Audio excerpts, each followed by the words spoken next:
Hello साथियों, नमस्कार।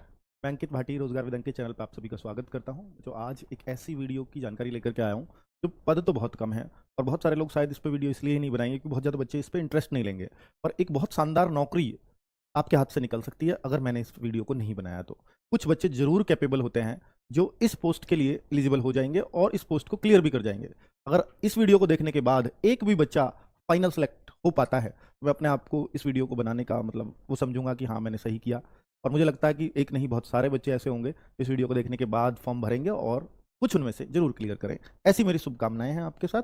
तो ये सुप्रीम कोर्ट, देखिए सुप्रीम कोर्ट का जब नाम आता है कि आप जॉब कहां करते हैं, सुप्रीम कोर्ट एक ही जगह है पूरे इंडिया में, दिल्ली। तो all time all life Delhi के अंदर नौकरी रहने वाली है, ठीक है। और कहाँ? सुप्रीम कोर्ट में। और सुप्रीम कोर्ट जब आप किसी को बताते हो कि आप जॉब कहां करते हो, सुप्रीम कोर्ट, तो इससे ज्यादा वैल्यू कुछ नहीं हो सकती, है ना। और आप सोचिए कि सुप्रीम कोर्ट में आप क्या हैं ये बाद में आएगा, आप जॉब कहां करते हैं वो पहले आएगा।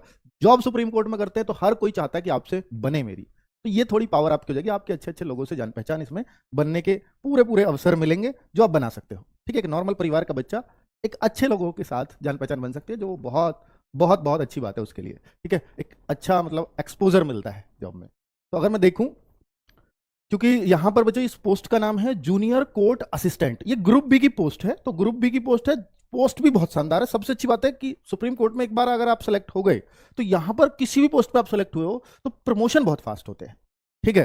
तो अगर यहां, और ये पोस्ट इतनी छोटी भी नहीं है, काफी अच्छी पोस्ट मानी जाती है, जूनियर कोर्ट असिस्टेंट, जो ग्रुप बी की पोस्ट है। देखिए इससे ऊपर ग्रुप ए ही होता है जो यूपीएससी भर्ती करती है, और आप ग्रुप बी में हैं यहां भी। एसएससी सीजीएल की तरह जो अच्छी पोस्ट लेना चाहे ना, एसएससी सीजीएल का बच्चा कोई कस्टम इंस्पेक्टर भी बने, इनकम टैक्स इंस्पेक्टर, और वो मतलब बाहर है, दूर है, तो वो भी चाहेगा भाई मैं इस पोस्ट को निकाल ले और ये मेरी निकल जाए, तो इससे बढ़िया कुछ नहीं हो सकता। सोचिए कुछ बच्चे वो लोग भी इस फॉर्म को भरेंगे, ठीक है। अब मैं देखूं 241 वैकेंसीज, लेवल 6 की जॉब है। लेवल 6 अगर आप देखो तो ये सब इंस्पेक्टर लेवल होता है, और इसमें जो बेसिक पे होती है वो 35,000 समथिंग होती है। लेकिन अगर सैलरी नॉर्मल केस में अगर इसमें सैलरी देखोगे तो ये 70,000 के समथिंग तो सीजीएल जैसी पोस्ट पर बन जाएगी। लेकिन चूंकि आप दिल्ली में ड्यूटी कर रहे हो और कोर्ट के जो अलाउंसेस हैं वो कुछ अलग ही हैं, तो यहां पर ये सैलरी अगर बाकी जगह 70 बनती है तो यहां ये 80 के आसपास अप्रॉक्स बन जाएगी, ये पक्का है। सुप्रीम कोर्ट के एम्प्लॉइज की सैलरी अगर सेम लेवल पे है कोई, तो उसमें सैलरी उसकी ज्यादा है और वो काफी अंतर देखने को मिलता है, ठीक है। तो ये मैं उन की वजह से बता रहा हूं जो मेरा मतलब पर्सनल एक्सपीरियंस रहा है, ठीक है। तो अभी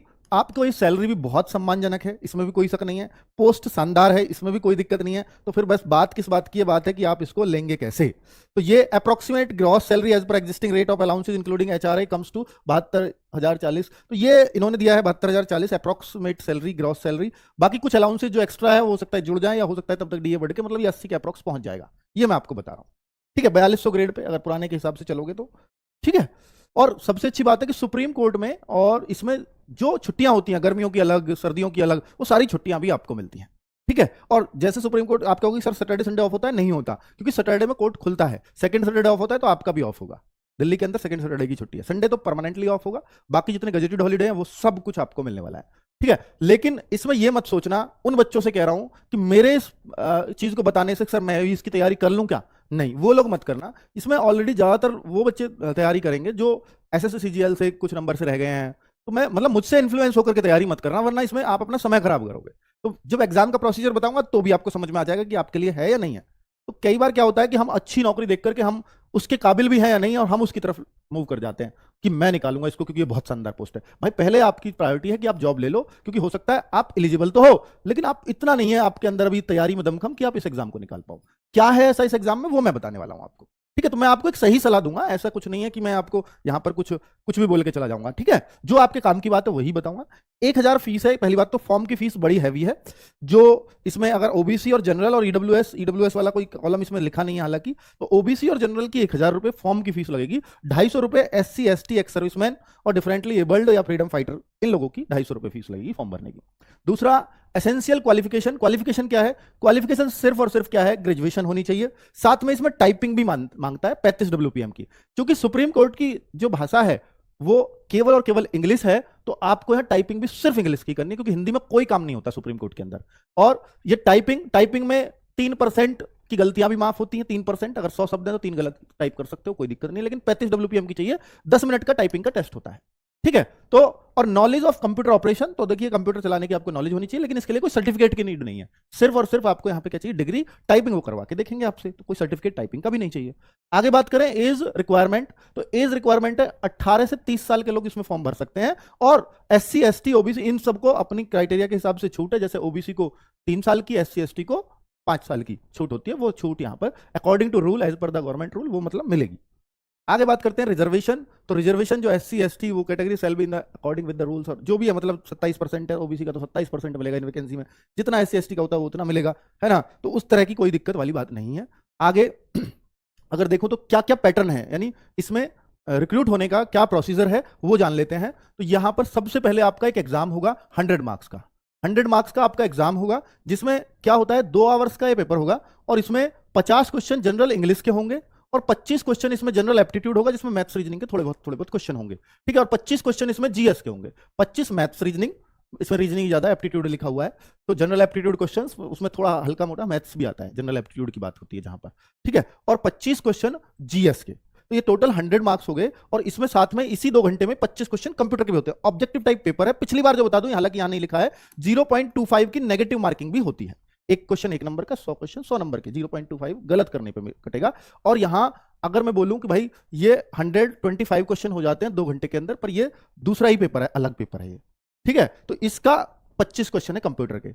यहां पे क्या है बच्चों कि क्या क्वालिफाइंग मार्क्स भी है? जी हाँ, ऐसा है कि ये मतलब ओवरऑल ऐसा नहीं है कि आप सब्जेक्ट वाइज क्वालिफाई करो, हालांकि लिखा नहीं है नोटिफिकेशन में, लेकिन जो इंटरनल सूचनाएं जो पिछली बार के जो बच्चों ने बताया है, क्योंकि वैकेंसी आती रहती है, कि 50% कम से कम होने चाहिए। और भाई देखो 50% तो यार वैसे भी लाने ही पड़ेंगे, 50% से कम पे कोई सिलेक्शन नहीं होता। ये होता कि हाँ हर, जैसे जनरल मान लीजिए इंग्लिश में 50% लाने तो थोड़ा मुश्किल होता, लेकिन ओवरऑल 50%, इससे कम पे कौन सिलेक्शन की उम्मीद करेगा, तो इसको तो इग्नोरेबल है। हाँ कंप्यूटर की बात है तो कंप्यूटर में 13 क्वेश्चन सही करने होंगे, क्योंकि इसका 50% ये बनता है, तो कम से कम इतना है।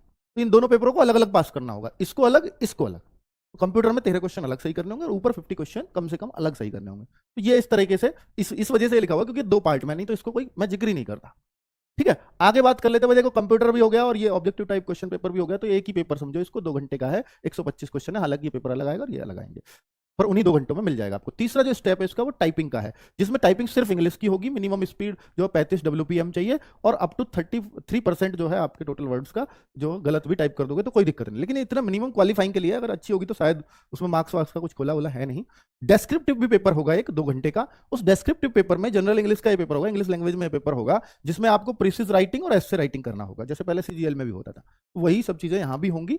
तो इसमें भी ये पेपर भी जो इसके मार्क्स तो नहीं खोले हैं, पर इसमें भी आपको जितना भी मार्क्स का 50% अनिवार्य होगा लाना, ठीक है। अब बात करते हैं कि इसके बाद क्या होगा। इसके बाद एक इंटरव्यू का प्रोसीजर है, जिसमें भी मिनिमम क्वालिफाइंग मार्क्स उसमें भी रखे इन्होंने, पर वो बताए नहीं है कितने, पर वो मिनिमम मतलब स्कोर उसमें भी लाना होगा। और इंटरव्यू के लिए ये 3 गुना बच्चे पास करेंगे, यानी 1:3 जैसा लिखा हुआ है, 3 कैंडिडेट्स अगेंस्ट 1 वैकेंसी, ये फॉर इंटरव्यू के लिए बुलाएंगे। अब उनमें कितने बच्चे पास, यानी 261 गुना 3, हालांकि और किसी स्टेज पे इन्होंने नहीं लिखा, हो सकता है सबका ही ये लें, या हो सकता है इसमें जो क्वालिफाइंग है उन सबका करा दें, क्वालिफाइंग मतलब 50% से जो ज्यादा है उन सबका टाइपिंग करा दें, उन सबका डिस्क्रिप्टिव करा दें, वो कुछ भी हो सकता है प्रोसीजर, ठीक है। तो 261 गुना 3, तो ये करीब करीब आप देखते हैं तो 3 6 18 3 783 बच्चों को यहाँ पर क्या किया जाएगा, इंटरव्यू के लिए कॉल किया जाएगा।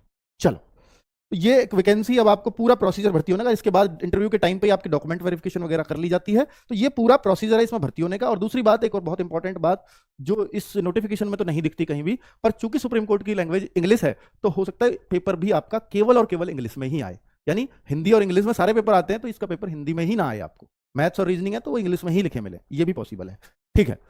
जनरल इंस्ट्रक्शंस, ये सब चीजें मैं आपको बता चुका हूं, कोई खास बात है नहीं। इसमें ये बताया कि जब आप अपने डॉक्यूमेंट्स वगैरह रेडी करा लीजिए, हालांकि फॉर्म भरते टाइम आपको अपने फोटो, साइन ये सब स्कैन करने पड़ेंगे, और अपने डॉक्यूमेंट्स भी स्कैन करने पड़ेंगे, 10th 12th कास्ट सर्टिफिकेट वगैरह, वो सब अटैच कर दीजिए, फॉर्म में ही ये मांग लेगा उन सबको। और फिर ओरिजिनल चेक होंगे आपके इंटरव्यू के टाइम। मुझे पता है कि भाई ये वीडियो आपको कुछ बच्चों को ही बहुत फायदा पहुंचा पाएगी, जिन बच्चों को इसकी जानकारी नहीं थी, अगर उनको जानकारी हो गई है तो फॉर्म फिल कर सकते हैं। फॉर्म की जो डेट है वो मैं बता देता हूँ कि बहुत जल्द निकल जाएगी आपके हाथ से। फॉर्म जो चल रहे हैं ये रहे 8 मार्च लास्ट डेट है, और फॉर्म इसके जो चल रहे हैं वो 5 फरवरी से स्टार्ट हो गए थे, है ना। 4 फरवरी का नोटिफिकेशन है, 5 फरवरी से फॉर्म स्टार्ट हो गए थे, और 8 मार्च लास्ट डेट है, तो इस तक फॉर्म भर दीजिए। फॉर्म लास्ट डेट लिख रहा हूं इसलिए फॉर्म में लेट ना करें, फॉर्म लास्ट डेट, ठीक है। तो ये फॉर्म आप भर सकते हैं, ठीक है बच्चों। थैंक यू वेरी मच, नमस्कार।